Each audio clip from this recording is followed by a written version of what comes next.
हाँ जो तुम्हारी फोटो लेता हूँ। क्यों? अरे कल इंडिपेंडेंस डे है और तुम आज खुशी नहीं हो। तो आप सबको मेरी तरफ से हैप्पी इंडिपेंडेंस डे। मुझे बहुत टाइम हो गया, लगभग एक महीने से वीडियो नहीं आई है। वो मेरे एग्जाम शुरू हो गए थे इसलिए, और काम वगैरह था बहुत सारा, तो उसके लिए सॉरी। पर आज मैं जो स्टोरी लाया हूँ वो एकदम रॉ, अनफिल्टर्ड। और ये जो स्टोरी होने वाली है ये मुझे रेडिट पे मिली थी, जो मुझे बहुत इंटरेस्टिंग भी लगी, इसलिए मैं आपको ये स्टोरी जल्दी जल्दी सुनाने के लिए एक्साइटेड था। और मुझे अब फ्री टाइम भी काफ़ी मिल गया है, तो मैं ट्राई करूँगा कंसिस्टेंटली वीडियो डालूँ।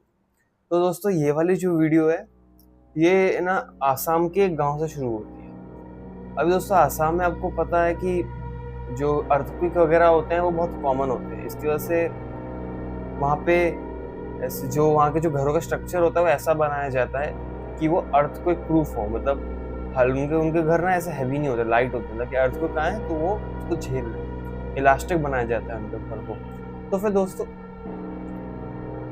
ऐसे ही ना हमारे जिस बंदे ने रेडिट पे पोस्ट लिखी थी, जिस स्टोरी लिखी थी, तो वो बता रहा था कि उसे खुद का एक्सपीरियंस है उसके गाँव का। तो वो बताता है कि होता क्या है कि आसाम में जब वो एक बार ना वो आसाम में नया नया शिफ्ट हुआ था। नॉर्मली वो आसाम का ही था पर रहता था वो महाराष्ट्र में। तो महाराष्ट्र से जब वो आसाम में शिफ्ट हुआ तो फिर वो वहाँ पे सोता था। अपने उसके पास ना अलग कमरा था सोने के लिए। उसके मम्मी का अलग कमरा था, मम्मी पापा का अलग कमरा था, और उसके भाई का अलग कमरा था। तो फिर कुछ टाइम तो नॉर्मली बीता। फिर ना एक जो उनका जो गांव था वहां से ना एक अलग दूर हटके एक ना वो थी, वो क्या बोलते, एक कुटिया टाइप। तो फिर वो जो कुटिया थी ना उसके अंदर एक हस्बैंड वाइफ और उनका एक बेटा रहता था जो 4 ही साल का था, 5-4 साल का रहा होगा। तो फिर हुआ क्या कि उसके जो बेटे और उसके जो हस्बैंड थी उनकी दोनों की वो दोनों रहते नहीं है। अभी इतना बड़ा ट्रॉमा अगर किसी के ऊपर पड़ता है तो ऑब्वियसली वो दिमागी तौर से उसका संतुलन बिगड़ जाता है पूरा दिमाग का। उसके साथ भी यही हुआ था। वो क्या करती थी, डेली अपने ऊपर एक वो बंडल टाइप होता है उसको बांध लेती थी, और पूरे विलेज में और पूरे गांव में ऐसा चक्कर मारती थी पूरे गांव। अभी लोग उसको पागल समझते थे क्या है। और जहाँ पे वो काम करती थी, जैसे वो ना मेड थी एक, तो वो जिस घर में काम करती थी तो फिर उनकी जो मालकिन थी उन लोगों ने पूछा कि क्यों ये तुम लेके जाते हो पीठ पे हर दिन। तो वो बोलती है कि वो मेरा बेटा है। वो बोलते हैं बेटा है? तो बोलती है हाँ वो मेरा बेटा है। तो बोलते हैं पर तुम्हारा बेटा तो बहुत टाइम पहले ही नहीं रहा था। तो बोला नहीं नहीं वो सब झूठ है, ये मेरा बेटा है।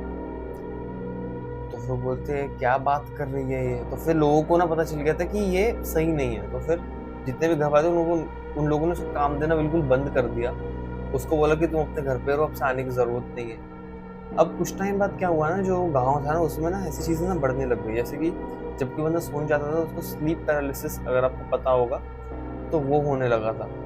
मतलब स्लीप पैरालिसिस में होता क्या है कि जैसे कोई बंदा अगर सोने गया है तो फिर उसको एकदम से 2-3 बजे उसकी आंख खुलती है, उसकी पूरी बॉडी पैरालाइज्ड है, और उसके साथ है कि कोई फिगर कमरे के साइड में उसको घूर रहा है।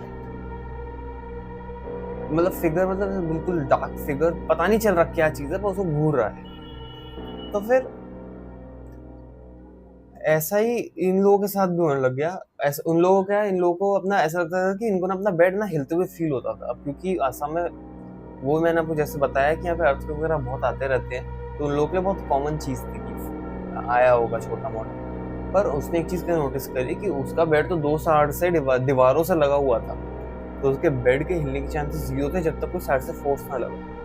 तो उसकी हालत खराब हो गई। उसने लाइट वाइट ऑन करके देखा तो कुछ नहीं। ऐसा ना उसके घर में 2-3 लोगों के साथ हुआ। उन लोगों को ना अजीब फिगर्स दिखने लग गए थे घर में।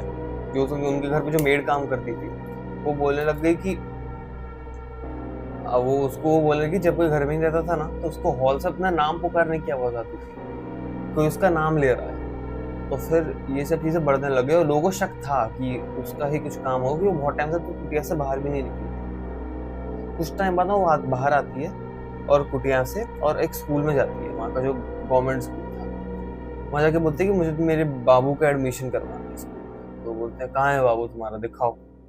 तो अपना जो उसका बोरा वो जो बंडल रहता है वो खोलती है और दिखाती है, तो उसके अंदर कुछ भी नहीं, कपड़े रहते हैं बस। पर वो बोलते कि नहीं यही मेरा बेटा है, इसका एडमिशन करो, इसका एडमिशन करो, तो इसको पागल बोल के वहाँ से भगा देते हैं। कुछ टाइम बाद पता चलता है कि जो औरत है वो भी अब नहीं रही।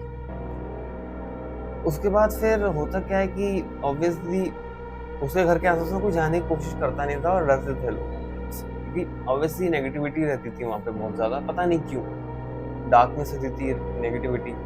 एक बार ना जो जिसने पोस्ट लिखी थी वो गया वहाँ अपने 2 दोस्तों के साथ। वो तीनों जब वहाँ पे गए तो उन्होंने देखा कि वहाँ पे ना ब्लैक मैजिक, काला जादू का सामान पड़ा हुआ था। वूडू डॉल अगर आपको पता हो तो वो पड़ी होती है जिसको यूज़ करते हैं हम। वहाँ पे ना बहुत से ऐसे स्टार बने हुए थे गोले के अंदर, वो सब पड़ा हुआ था, बना हुआ था, नींबू थे बहुत सारे, और उनको देख कर लगा था कि उनको अभी जस्ट 3-4 मिनट पहले ही बनाया है। इतना फ्रेश, इतना फ्रेश कोई अगर दिख रहा है तो मतलब कुछ तो गड़बड़ है।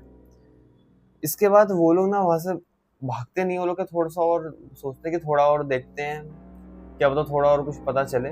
तो वो लोग वहाँ पे बैठते हैं, थोड़ा देखते हैं, तो उनको चलता है कि वहाँ से ना बहुत गंदी स्मेल आ रही है, जैसे कोई बॉडी हो उसकी स्मेल आ रही है बहुत गंदी, जो सड़ रही है यहाँ पे। तो फिर वो लोग क्या जाते हैं अपने गाँव में जो रहते हैं सबसे बूढ़े लोग, उनको बताते हैं कि ऐसा वैसा है। तो फिर तो उनको डांटते हैं कि पागल हो क्या, वहाँ क्यों जाते हो, सही जगह नहीं है वो, क्योंकि उन लोगों को शक था कि वो करती होगी ऐसे। कौन नहीं करेगा। अगर किसी के पास ऑप्शन है कि आप अपने फैमिली वालों को वापस ला सकते हो और आपको ये चीज़ें करनी पड़ेंगी, तो कौन नहीं करेगा।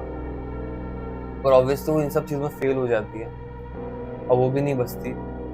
पर जब उस घर को खाली करवाया जाता है, उस घर को हटाया जाता है कि नेगेटिविटी जाए इस घर से, तो फिर उनको चलता है कि उसने ना अपने बेटे को अपने घर के नीचे ही दफन कर दिया था, उसकी स्मेल थी। वहाँ पे ना एक बहुत बड़ा पाम ट्री होता है ना, वो था। तो उस पाम ट्री के ऊपर उसने काले धागे बांध रखे थे, नीचे चूड़ियाँ पड़ी हुई थी, दिए रखे हुए थे बहुत सारे मतलब बहुत सारे 100-200, मतलब उसके घर के बैकयार्ड में पड़े हुए थे, नारियल फूटे हुए थे, सिंदूर पड़ा हुआ था। तो लोगों ने जब उसको कटवाया, तो जब वो कटा ना तो उसके अंदर से कुछ लाल लाल रेड एकदम ऐसे खून जैसा कुछ तो बहुत तेज बाहर निकला। जैसे आपको पता है ना कुछ पेड़ों में होता है कि वो नॉर्मली रेड एक लिक्विड छोड़ते, वैसा नहीं था, एकदम रियल लग रहा था। उसके बाद फिर उस जगह पूजा करवाई, हवन करवाया। उसके बाद जाके वो जगह थोड़ी सी पॉजिटिव हुई। तब भी वहाँ उस वाले एरिया में कोई नहीं जाता, ना ही वहाँ कोई ज़मीन खरीदता है। और जो भी वहाँ ज़मीन खरीदता है ना, वो 4-5 दिनों में ही अपनी ज़मीन छोड़ देता है, वो ये बोल के कि वहाँ पे जाके उनको घुटन सी फील होती है, अच्छा नहीं लगता। तो दोस्तों, अगर आपको ये स्टोरी अच्छी लगी तो प्लीज़ चैनल को सब्सक्राइब करो और सपोर्ट करो। मैं और ऐसे और भी स्टोरीज लेके आता रहूँगा। और अगर आपको और भी अपनी स्टोरी शेयर करनी है तो प्लीज़ कमेंट में शेयर कर दीजिए, और मैं जल्दी अपना ईमेल भी लगा दूंगा जिसमें आप अपनी स्टोरी डाल सकते हैं। So thank you.